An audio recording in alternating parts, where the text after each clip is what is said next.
നിന്റെ കവിൾത്തടത്തിലൂടെ ഒഴുകിയിറങ്ങുന്ന കണ്ണുനീരിനെ ആർക്കും മനസ്സിലാവില്ല. എന്നാൽ അതിനെ മനസ്സിലാക്കുന്ന, തുടച്ചു തരുന്ന ഒരുവനുണ്ട്. അരുമനാഥൻ്റെ കുത്തി തുളയ്ക്കപ്പെട്ടിരിക്കുന്ന പൊൻകരം, യേശു കർത്താവിൻ്റെ കരത്താൽ നിന്റെ കണ്ണുനീരിനെ അവൻ തുടച്ചു നീക്കും.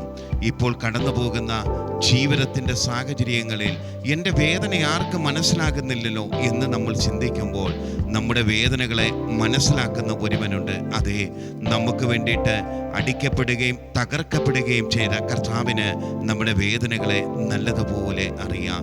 നീ ഇപ്പോൾ കടന്നു പോകുന്ന നിന്റെ ഭാരത്തെ ആർക്കും മനസ്സിലാകുന്നില്ല എന്ന് നീ പ്രയാസപ്പെടുമ്പോൾ, അതെ, നമുക്ക് വേണ്ടിയിട്ട് ഭാരമേറിയിരിക്കുന്ന കുരിശു ചുമന്നുകൊണ്ട് കടന്നുപോയ കർത്താവിന് ആ വേദന നല്ലതുപോലെ അറിയാം.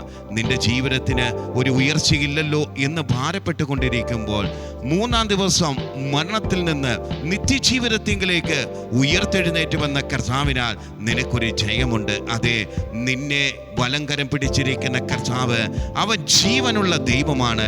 അവൻ എന്നേക്കും ജീവനുള്ള നല്ല ദൈവമാണ്. ആ കർത്താവിൻ്റെ കരത്തിലേക്ക് നമുക്ക് ഏൽപ്പിച്ചു കൊടുക്കാം. ഈ ദിവസങ്ങളിൽ നമ്മുടെ ജീവിതത്തിന് ഒരു മാറ്റം വരുത്തുവാൻ പാതാളത്തെ മരണത്തെ ജയിച്ചെഴുന്നേറ്റവനായ കർത്താവിൻ്റെ നാമത്തിങ്കൽ നമുക്ക് കഴിയും. അതെ, യേശു ക്രിസ്തുവിനാൽ നമുക്ക് ജയമുണ്ടല്ലോ.